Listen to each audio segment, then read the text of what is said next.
Nightline begins now with me, Raymond Goh. The top stories. Over 45,000 individuals will be hauled to court for various traffic offences during Hari Raya period. And Malaysia Under 23 off to a flyer in SEA Games.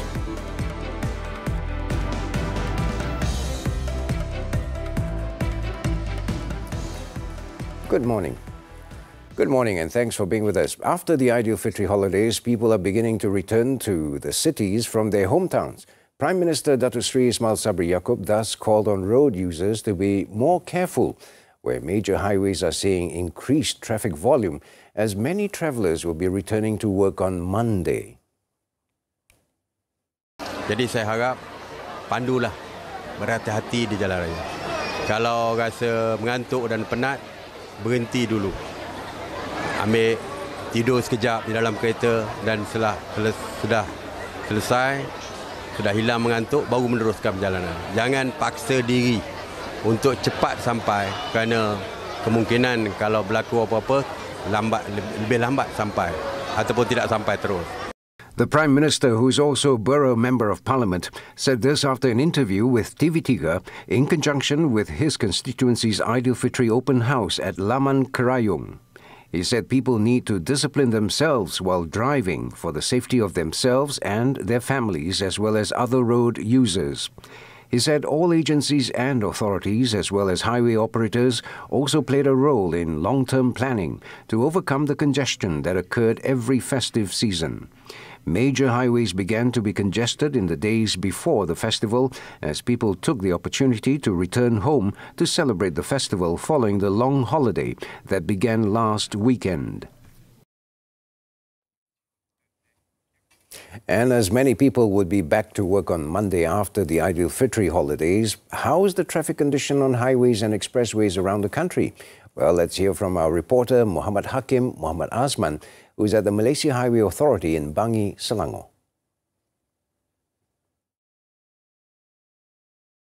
Thank you, Raymond.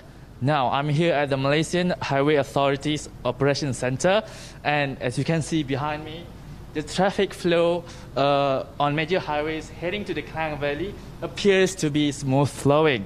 Now, I'm joined with the Engineer Anas Idris, the Senior Assistant Director of the Malaysian Highway Authority's Operations Centre, to explain further about the current traffic conditions. Jadi Encik Nas, apakah jangkaan lalu lintas pada hari esok, pada hari Ahad? Terima kasih Hakim. Berdasarkan trend pergerakan trafik pada hari ini, kita lihat pergerakan trafik adalah lancar pada sebelah pagi dan meningkat menjelang pada tengah hari dan seterusnya pada sebelah petang sehingga pada petang dan sebenarnya yang telah dilihat di skrin tadi menjelang 10 malam pergerakan trafik kembali lancar dan kita menjangkakan trend yang sama akan pada esok hari. Okay, thank you. Terima kasih Encik Anas. Okay, sebelum ini dilaporkan bahawa lebuh raya dilaporkan bahawa sesak. Apakah faktor-faktor utama untuk menjadikan sesak? Okey, berdasarkan pada hari ini, saya kata pergerakan trafik pada hari ini, faktor yang mendorong peningkatan jumlah trafik pada hari ini disebabkan oleh tawaran tol percuma dan juga diskaun yang diberikan oleh kerajaan kepada pengguna-pengguna lebuh raya, dan pengguna mengambil kesempatan untuk mendapatkan insentif ini. Selain itu, saya rasa pengguna merancang perjalanan untuk mengelakkan kesesakan pada hari Ahad yang merupakan hari terakhir cuti perayaan kali ini. Meskipun pergerakan trafik kita dapati tinggi, tapi secara keseluruhannya pergerakan trafik adalah lancar, cuma di kawasan-kawasan tertentu seperti laluan mendaki berlaku sedikit pergerakan perlahan. Okey Encik Nas, apakah nasihat daripada LNM untuk kepada pengembara yang akan memulakan perjalanan mereka pada hari Ahad esok? Okey, kita telah mewawarkan cadangan jadual perjalanan kepada semua pengguna lebuh raya. Jadi saya mengharapkan pengguna dapat mengikuti jadual berkenaan dan mendapatkan rehat yang secukupnya sebelum memulakan perjalanan. Kemudian sebab itu pemanduan, saya harap pengguna pemandu memberikan tumpuan sepenuhnya terhadap pemanduan dan memastikan jarak yang selamat antara kenderaan di hadapan bagi mengelakkan berlakunya insiden yang tidak diingini. Jadi selain daripada kemudahan yang disediakan di RSA dan juga hentian sebelah, pengguna boleh menggunakan kemudahan tandas dan surau yang disediakan di plaza-plaza tol bagi mengelakkan kesesakan di kawasan R&R dan juga hentian sebelah. Okay, terima kasih Encik Nas. Alright, thank you Engineer Anas Idris for the information that you gave us. So, for the latest update in traffic conditions, highway users can check out the info posted on Malaysian Highway Authority's social media accounts. And before I go, make sure to follow the travel time advisory and plan your journey. That's all from me. Back to you, Raymond. Right, thank you, Hakim, and you have a safe drive home. Now, moving on Nightline, the Road Transport Department RTD revealed that a total of 45,973 offences were detected during the Ops Hari Raya Aidilfitri 2022 through its Automatic Awareness Security System, or AWAS cameras, as of 5th of May 2022. These offences involved speeding and running the red light at traffic lights, both of which are among the 5 major offences that will be subject to court action. Of the nearly 46,000 offences, 10,355 vehicles were recorded to have beaten the red light, while another 35,000 vehicles were caught driving over the speed limit. The RTD also stressed that the 45,973 vehicle owners will not be granted any compound options. Hence, they will be hauled to court for their traffic offences. They will be charged under the Road Transport Act 1987 and, if convicted, may be fined up to 2,000 ringgit. A total of 45 AWAS cameras are fully operational, involving 29 cameras installed for speeding and 16 cameras for traffic light violations. The AWAS cameras recorded a total of 4.7 million vehicles on highways nationwide during the 7-day operation. The RTD also asserted that road users who were found to have committed both speeding and red light violation will be given 4 demerit points under the demerit point system for traffic offences Kejara.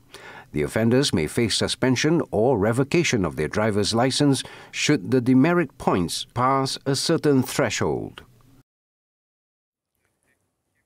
In Kedah, a grass cutter was killed while his friend was seriously injured after being bulldozed by a multi-purpose vehicle MPV near Bedong on Saturday. Kuala Muda Police Chief ACP Zaidi Cik Hassan said 20-year-old Ching Lopa from Myanmar died on the spot due to serious head injuries, while his compatriot Jamal Huson Fozol Haq, 33 years old, suffered a broken right shoulder. He said the victim was resting on the road shoulder after working while his friend was sitting on a parked motorcycle nearby when the incident took place at about 11 a.m. The accident occurred after a speeding Perodua Alza MPV driven by a 16-year-old boy suddenly went out of control and hurtled to the left road shoulder before hitting a tree, and the MPV then bulldozed into both the victims. Zaidi said Ching Lopa's body was sent to the Sultan Abdul Halim Hospital in Sungai Petani, where the injured sought treatment. He added that the youth who was unhurt was detained for further investigation, and the case is being investigated under the Road Transport Act.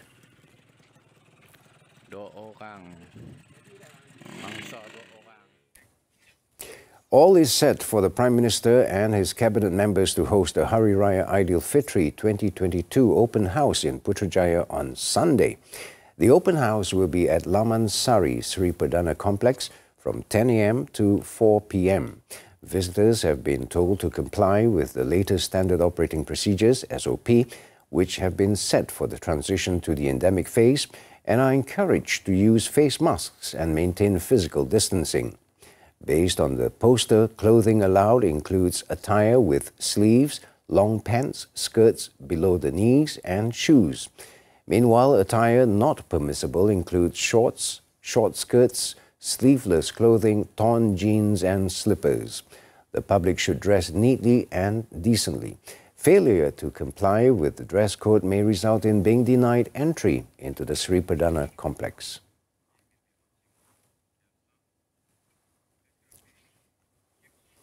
In the meantime, Prime Minister Datuk Seri Ismail Sabri Yaakob thanked the tens of thousands of Malaysians for taking the time to attend the Bura Parliamentary Constituency Aidilfitri Open House at Laman Kerayung in Pahang on Saturday.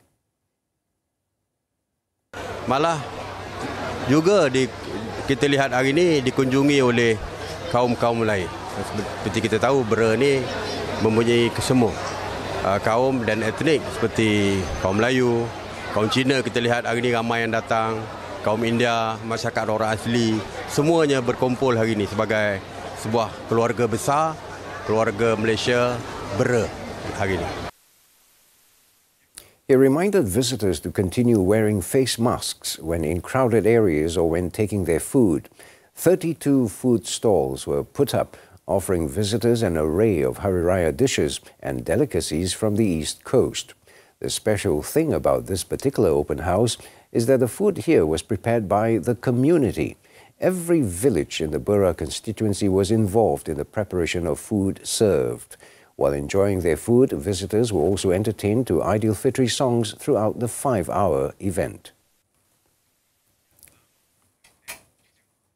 All 123 Lembaga Tabung Haji TH branches nationwide will open on Sunday to enable prospective pilgrims to respond to offer letters to perform the Hajj. Its acting executive director of operations, Muhammad Amin Abdul Wahab, said the move was made following the announcement to extend the deadline to respond to the offer letter to perform the Hajj to Monday. In a statement on Saturday, Muhammad Amin said prospective pilgrims for the 1443 Hijrah Hajj season have to send in their reply letters for performing the Hajj. This includes the treatment record book following the medical examination and an international passport to any of its branch offices, which will operate between 8:45 a.m. and 4 p.m. He added that the decision was made to provide facilities and to help ease the prospective pilgrims' affairs, even though Sunday is a holiday in most states. Muhammad Amin also hoped that the prospective pilgrims as well as depositors can take advantage of this opportunity. Last Thursday, Minister in the Prime Minister's Department for Religious Affairs, Dato' Idris Ahmad, said the first Hajj flight this year was scheduled for May 31st. He added that TH had sent the offer letters in stages starting April 25th, and prospective Hajj pilgrims need to respond to the offer letter within 7 days from the date the offer letter was issued. Malaysia's Hajj quota for this year is 14,306 pilgrims, which is 45% of the previous annual quota of 31,600 pilgrims. Malaysians, especially the youths, must be cautious of job offers abroad to ensure they are not duped by job scam syndicates. Foreign Minister Datuk Seri Saifuddin Abdullah said there was a recent spate of cases, especially in neighbouring Cambodia, where Malaysians were duped by fake job offers. Datuk Seri Saifuddin advised Malaysians to be wary of job offers received in various ways, some WhatsApped directly to the phone numbers of job seekers. He said Malaysians who receive job offers should check the validity of the offer. Datuk Seri Saifuddin said Malaysian missions abroad were always ready to provide appropriate advice on the matter, as well as assist Malaysian citizens who are in difficulty. He said Malaysians in need of information regarding the legitimacy or authenticity of companies involved can seek help from the Malaysian Embassy in the respective countries or the Ministry's consular services. Prior to this, the local media had reported that 16 Malaysians who claimed to be victims of a job scam syndicate in Cambodia had arrived safely in Malaysia last month from Phnom Penh. The minister said there are still over 20 such victims from Malaysia detained in Phnom Penh and waiting to be brought back to Malaysia. More local updates later in the bulletin, but first, after this short break, Sri Lanka calm after President declares state of emergency. Stay tuned for more.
Welcome back to Nightline and on to the foreign front now. The Indonesian Navy has seized a tanker that was carrying palm oil out of the country in violation of an export ban. According to authorities, the Indonesian warship intercepted the Singapore-flagged MV Matu Bum as it headed for Malaysia. The ship was carrying about 34 containers of refined, bleached and deodorized palm oil that is temporarily prohibited for export. Indonesia, the world's largest producer of palm oil, prohibited its export last week to rein in skyrocketing domestic prices and shortages. Producers in Indonesia, however, have been reluctant to sell at home recently as exporting is more profitable due to high international prices.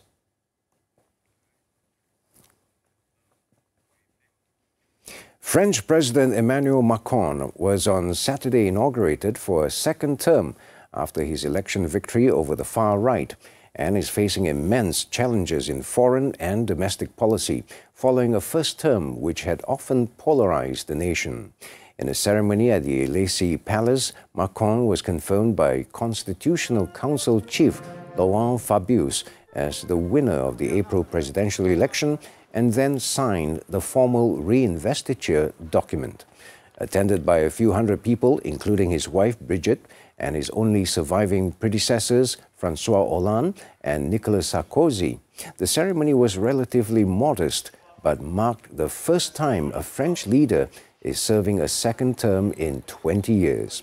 Macron faces a daunting agenda of implementing the reforms that he vowed when he came to power as France's youngest ever president in 2017, as well as dealing with the Russian assault against Ukraine. Streets in Sri Lanka's commercial capital Colombo were calm on Saturday after the president declared a state of emergency following escalating anti-government protests. The announcement, the second time President Gotabaya Rajapaksa has declared emergency law in little over a month, drew condemnation from Sri Lanka's opposition and several Western countries. There were no initial reports of late-night disturbances following the emergency declaration shortly before midnight, while traffic proceeded as normal in Gala Face, a central area of Colombo that has been a major site of protests and marches. At the main protest site in the city outside the presidential secretariat, around 100 people gathered to listen to anti-government speeches despite the state of emergency, while passing cars sounded their horns in support. Details of the latest emergency regulations were not yet made public, but previous emergency laws have given greater powers to the president to deploy the military, detain people without charge, and break up protests.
sports, the Malaysia Under 23 team collected 3 points after they beat Thailand on Saturday night. The Harimau Muda, however, needed a late winner to win 2-1 in their first Group B game of the Vietnam Sea Games. Thailand got their first goal of the game in the 33rd minute when Patrick Gustafsson's brilliant move beat 3 Malaysian defenders before slotting the ball past Azri Ghani. The national team dominated the second half after Jonathan Kemdi was sent off earlier in the 41st minute, and they got their reward in the 61st minute when striker Ahmad Daniel Ahmad Azri scored the equaliser. The winning goal came via Nor Asfar Fikri Azhar in the 93rd minute. Brad Maloney's side will next face Laos on Wednesday.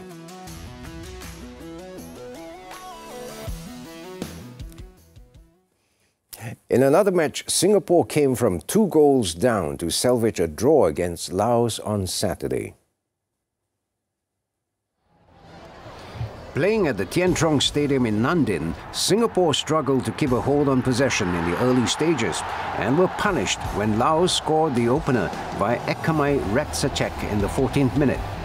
4 minutes after the restart, Choli Wenpasith got his goal in the 49th minute as his finish sent the crowd into raptures. Laos had never beaten Singapore before and appeared on track for a first victory in front of 22,500 spectators. However, 2-0 down and with a minute left in regulation time, substitutes Glenn Quay and Jordan Emma Viwi struck in the 89th and 96th minute respectively for the Young Lions. Laos will face Cambodia next, while Singapore will take on Thailand. Both matches will be played on 9th May.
Ten men nabbed after attacking each other with fireworks. More from the local front when Nightline returns.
In Selangor, 18 members of a family escaped unhurt after a fire broke out at their bungalow in Section 7 Shah Alam on Saturday.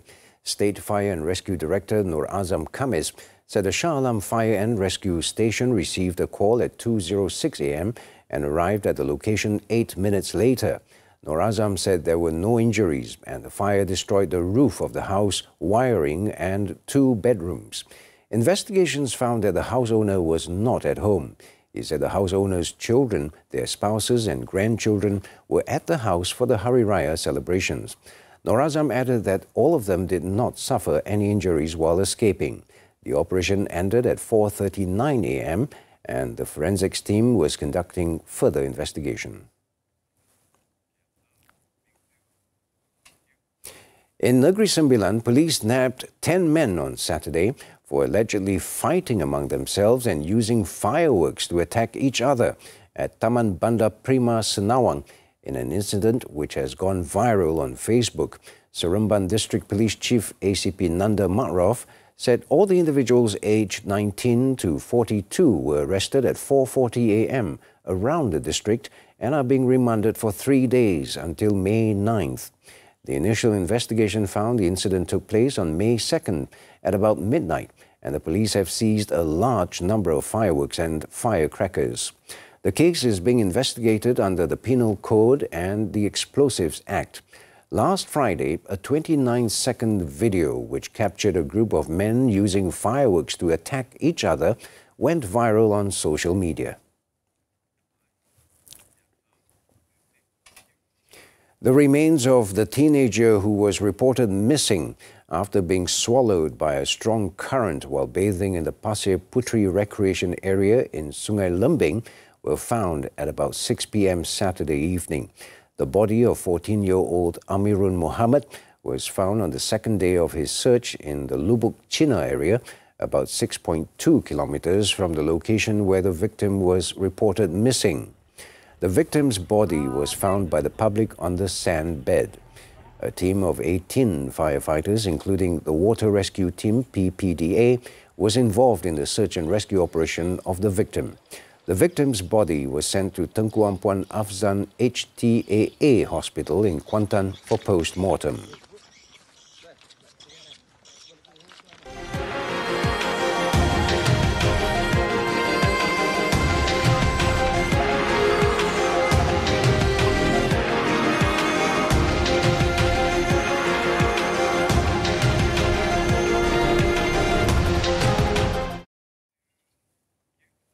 As we wrap up Nightline this time around, let's take a look at the start of the motorcycle season in Moscow, where dozens of inspectors on motorcycles will keep order on Moscow roads every day.